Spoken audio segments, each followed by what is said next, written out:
Hello everyone, welcome back to my channel. My name is Mur, and today we're going to be talking about Genshin Impact's new event in 1.3. For all that glitters, we've got Stand By Me, which is a pick your own 4-star event with 6 specific units that we get to choose from.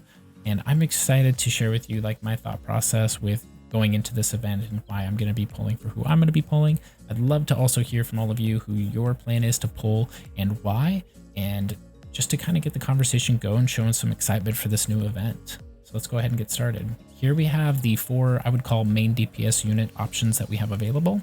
We have Chongyun, Beidou, Ningguang, and Xinyan. They've been in previous banners, so most likely some of you have these units, if not all of them.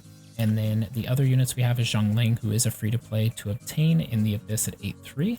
And Xingqiu, who is not free to play but has been in 2 separate banners before this, so hopefully most of you have him. If you don't and you are new to the game, he would be the #1 choice, and the reason why is because of just how versatile he is. He is a sub DPS unit that adds so much value to your team. He adds damage mitigation, he adds DPS to your main DPS while they're on the field, and as you constellate him further, it just adds the amount of insane sub DPS damage he can do. I would not sleep on him in terms of getting him and making sure to build him as much as possible, and this would be a great opportunity to do so. The constellations that are worthwhile for him are all of them. So take a look at what you have with him. If you haven't built him, I'd recommend building him just because he's such a versatile unit and you can never have too many supports just for different scenarios in the game. This is currently how I use him in this comp, and it works amazing, and he works great in a lot of other comps as well, and the time to kill by adding him into your team is just very significant, so definitely recommend him.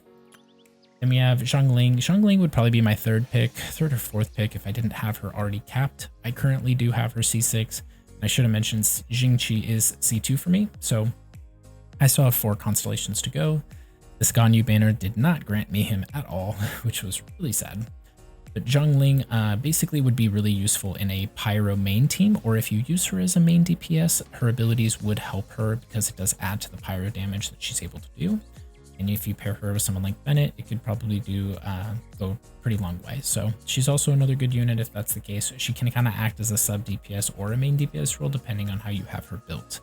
But she's also a really good unit. But if you do have her as just a support role, I would recommend probably looking at Xingqiu over anyways, just because 2 of her abilities only work in a Diluc comp right now, or a Xinyan comp if you have Xinyan built. In the 4 main DPS, you have Chongyun, Beidou, Ningguang, and Xinyan. Now, even though I have Chongyun as it's my secondary DPS unit, I'm not biased about him. He actually was the most frustrating unit I've had to build, and now I've got him with that team I showed you previously, which works fantastic, so I don't hate him anymore.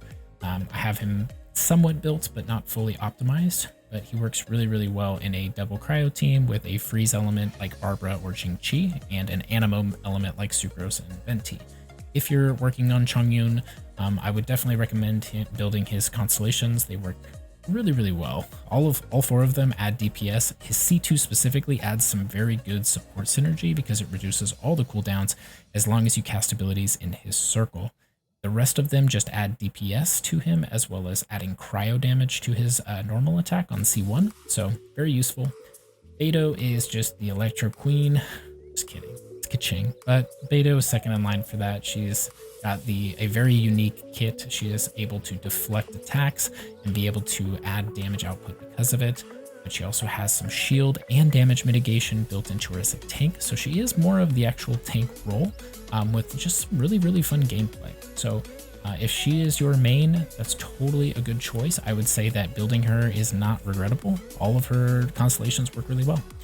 Ningguang, I would say C1, C2, and C6 make the most sense for Ningguang's abilities, just because her C4, I mean, it basically adds elemental resistance, which is more of just a defensive trait right now, so I just don't see it doing a whole lot. But Ningguang is an amazing main DPS for Geo teams. If you have Beidou or Zhongli, I would definitely recommend building her. I've always wanted to, but due to resource mitigation, I am unable to right now. And then Xinyan would be actually my last choice, and the reason for that is because I don't like the way that her kit is designed. she works really, she seems like she was supposed to work like a retracing bull-eyed build, but most people still rock her gladiator. Some people still utilize her as a main DPS, and that's great if they've been getting use out of that. She adds some selfish buffs to her kit as like a crit build, but with a shield and being able to increase her attack speed and physical damage, which can be a support role and a niche role for Razor. I've seen that as well, but I just think that there are better options available that can do the same kind of damage output by adding in a sub DPS role instead of Xinyan. But some people really like using her, and that's totally cool too. It's all about playstyle. So I would say that most of her constellations will help if she's a main DPS, but as a support role, I wouldn't recommend building her in this event specifically. I'd maybe wait till a later point. But yeah, that's basically all of the units that we have going during this event. So kind of going into the order again, we got Xingqiu being my #1 pick.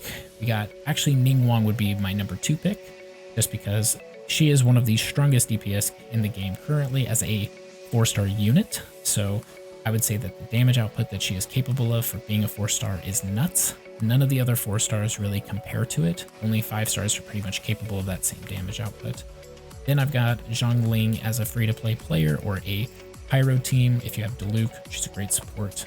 A lot of people are using Bennett though, so if you do have Bennett and Diluc, maybe skip on Xiangling, just because Bennett's also very overpowered in a support role and has kind of taken place in priority over Xiangling. But if you do use her as a main DPS, not a bad option or choice. It's a free-to-play player. And then if you want to try one of these units, I would say that getting them isn't as necessary. I would say building them though is really where this shines. So I would probably say Beidou, Chongyun, and then Xinyan. That would probably be the priority there. But again, this really just depends on playstyle. It's just my own personal preference. I think that I have a preference for Electro over Cryo anyways, so that's why I would pick Beidou over it, but I already have Razor, so but hopefully this helps any of you answer some questions with them. They're all great units in their own way. Any unit can be good in this game. It's just about knowing how to build them and just looking at the expense and what options you have for weapons and artifacts and the ease of access for grinding for those things. My goal is to try and make sure that it's as easy as possible for you, so when I give advice, it's really just to give you units that are easier to build and easier to have fun with so that you can worry less about the game mechanics and just go out there and kill a bunch of stuff. I just want to thank all of you. We hit 700 subs today. I'm super jacked about it. Seriously, thank you guys so much. I can't even believe it. I just appreciate all of you and hope that you continue to support my channel the way that you have by liking, sharing, subscribing, all that jazz. And in the next few days, I am planning to work on some other videos going into the weapon banner as well as Xiao and kind of my plan to summon for him as well as summoning for the banner and trying to figure out what the best way to go about that is. It's just because we did get the confirmation that it is the primordial Wing Jade spear and the primordial, oh my gosh, I gotta say that word right, Jade Cutter sword, the new sword that came out. And I think that that definitely changes the game when it comes to people who don't have either of those two weapons. This might be a weapon banner worth summoning, and I'm going to talk a little bit more about why and what to expect with that and what position you're in and kind of like what direction you should take based on the banners. So I look forward to talking more about that in a future video. And I just want to thank all of you so much, and I hope that you have a wonderful time with this event, and I will see you soon.